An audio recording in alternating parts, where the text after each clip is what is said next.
Athletes from all over the country are coming to duke it out at the State Farm Center. And as we told you yesterday on the morning show, it'll be a first in 50 years, and you can see it for yourself for free. WCIA 3's Emily Braun is live at the State Farm Center now. Emily, what's happening today?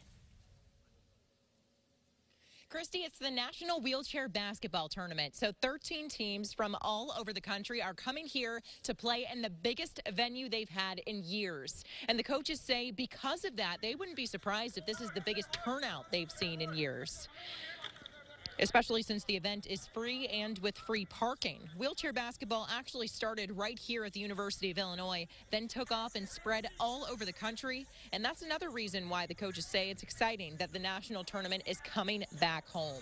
The first game starts at 8 a.m. and the doors open for the crowds to come in just a few minutes.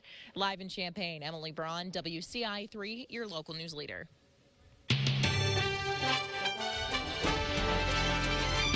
Well, if you're going to be walking outside with the kiddos, make sure that you grab yourself a windbreaker and make sure to have one for them too. It's going to be a warm day, so nothing that's too heavy. And really, before we head on into the evening hours, we're really expecting the temperatures to stay warmer before that cold air comes in later on into the night. So off to the bus stop, 56 degrees. Skies actually kind of clear in a few spots. We eventually start to see a few more of those clouds. I think a lot of the shower and storm activity does start to head its way out of here very early into the afternoon. Maybe one does linger into the latter part of it as the kids are heading home, but it should be dry by that time, and we're going to start to cool down by that time too.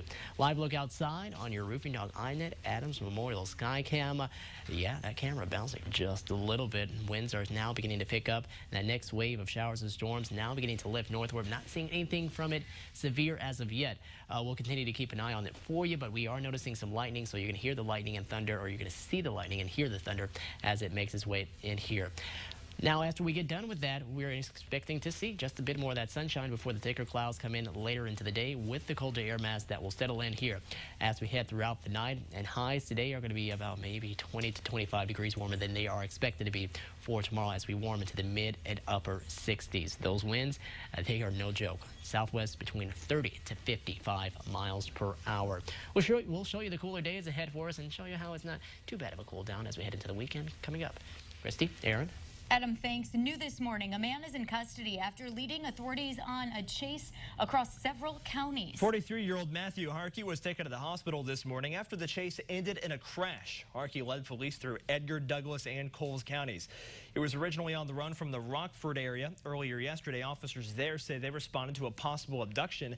They found a woman who was suffering from head injuries, and they say got away from Harkey. He faces charges for home invasion and aggravated criminal sexual assault in Winnebago County and other charges here in central Illinois.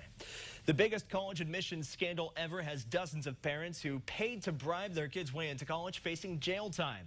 Of those 50 people indicted, one woman has ties to central Illinois. We first told you Tuesday night about Elizabeth Meyer Kimmel. She is on the First Busey Corporation's board of directors. She also owns Midwest Television, the company that used to own WCIA 3. After being arrested, Kimmel was expected to appear in federal court yesterday. Instead, though, she will go before a judge in Boston at some point in the future. She's accused of paying hundreds of thousands of dollars in bribes to get her kids into college.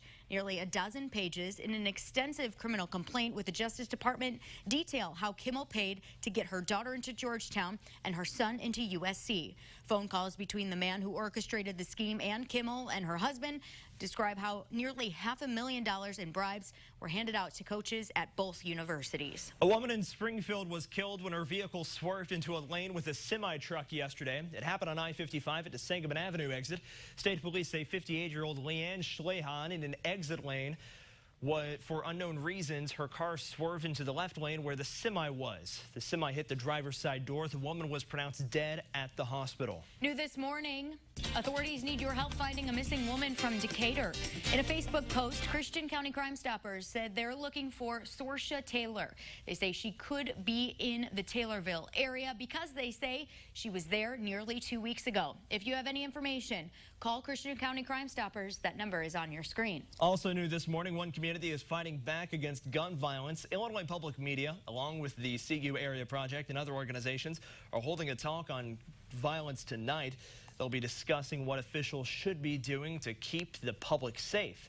The event runs from 5:30 until 8 at the Parkland Student Union. It's free, but space is limited. We have a link to the registration on our website, WCIA.com. Now for an update on the Champaign County Jail downtown. We told you last week door panels were malfunctioning there. They're getting fixed this week. The problem would cause some doors to randomly unlock and others to open. The sheriff says the fix could cost as much as $200,000, but he says a repairman assessed the problem yesterday. More than 400 pharmacists were in Springfield yesterday to protest pharmacy benefit managers, or PBMs.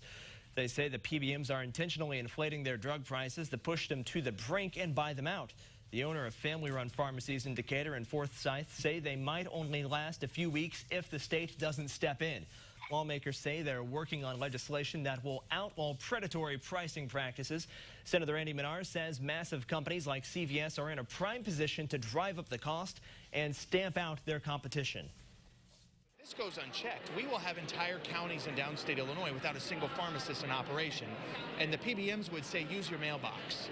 Well, try to tell that to someone who's waiting on a life-saving drug, or try to tell that to someone who doesn't have a car to drive 45 miles to get a prescription filled for their sick child.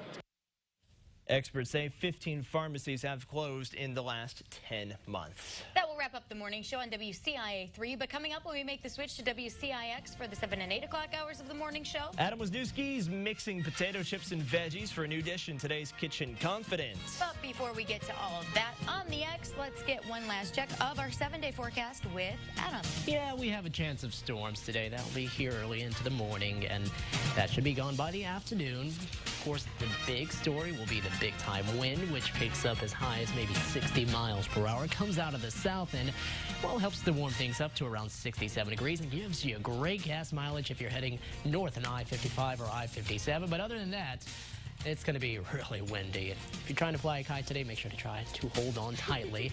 We'll be back around 41 tomorrow as cool air will come in behind the system. 51 for your St. Patty's Day. Mostly sunny skies. Back up around the upper 40s and lower 50s. Tie up your dogs, batten down the hatches, secure your garbage cans. Don't fly a kite. Don't fly a kite.